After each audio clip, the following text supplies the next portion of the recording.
வெள்ளிக்கிழமை இன்னும் 4 நாள் தான் இருக்கு. வர்ற வெள்ளிக்கிழமை அன்னைக்கு வாக்குச்சாவடிக்கு நீங்க போய் நம்முடைய வெற்றி சின்னம் உதயசூரியன் சின்னத்துல நீங்க வாக்களிக்கணும்னு உங்களை எல்லாம் கேட்கறதுக்காக வந்திருக்கிறேன்.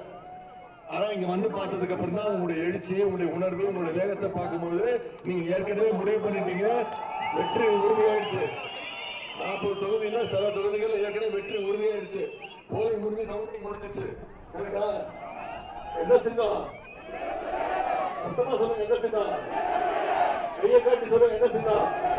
உதயசூரியன் சின்னத்துல 19ஆம் தேதி வெள்ளிக்கிழமை, இன்னைக்கு என்ன திங்கட்கிழமை, வெள்ளிக்கிழமை தேர்தல். காலையில வாக்குச்சாவடி போனீங்கன்னா வாக்குப்பெட்டியில எத்தனாவது இடம் நம்ம வேட்பாளர் பேரு? முதல் இடம். எப்படி ஏப்ரல் 19 முதல் இடத்துல இருக்கும், அதே மாதிரி வாக்கு எண்ணிக்கை ஜூன் 4ஆம் தேதியும் முதல் இடத்துல இருக்கும். இருக்குமா? கண்டிப்பா இருக்குமா? நிச்சயம் செஞ்சிருக்கீங்களா? நம்பலாமா?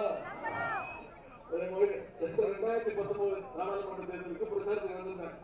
அப்போ நம்ம வேட்பாளருக்காக பிரச்சாரம் பண்ணேன். ஆர்எஸ் அவர்களை கிட்டத்தட்ட 2,06,000 வாக்கு வித்தியாசத்துல நீங்க அத்தனை பேர் வெற்றி பெற வச்சீங்க. அதன் பிறகு பல வந்திருக்கிற பல நன்றி சொல்லியிருக்கிறேன். இருந்தாலும் மீண்டும் உங்களுக்கு ஒரு முறை நன்றி சொல்றேன். ஏன்னா வெற்றி நீங்க எல்லாமே அந்த வெற்றி கிடையாது.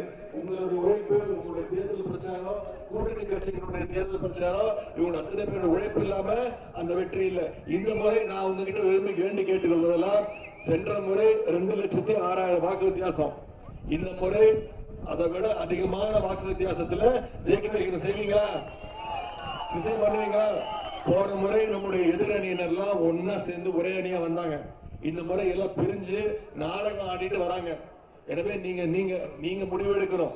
சென்ற முறை வாங்கிய வாக்கு வித்தியாசத்தை விட இந்த முறை குறைந்தது 3 லட்சம் வாக்கு வித்தியாசம் அதிகம் பெற்று எதிர்த்து யாரு போட்டிடுறாங்களோ அவங்க டெபாசிட் இழக்கிற அளவுக்கு நம்முடைய தேர்தல் பிரச்சாரம் இருக்க வேண்டும். கண்டிப்பா பண்ணுவீங்களாமா? அதே மாதிரி சட்டமன்ற தேர்தலுக்கும் நான் வந்தேன். அப்ப நம்முடைய கழக கூட்டணி வேட்பாளர் திரு கணேஷ் அவர்களுக்கு வாக்கு சேகரிச்சார். அவரையும் கிட்டத்தட்ட 6,000 வாக்கு வித்தியாசத்தில் வெற்றி பெற வச்சு நீங்க சட்டமன்றத்துக்கு அனுப்பிச்சீங்க. அதற்கும் இந்த நேரத்தில் நன்றி சொல்றேன். இன்றைய நீலகிரி மக்களவை தொகுதியுடைய கழகத்துடைய கொள்கை வீரர் வேட்பாளர் அண்ணன் ராசா பற்றி உங்களுக்கு நான் சொல்ல தேவையில்லை.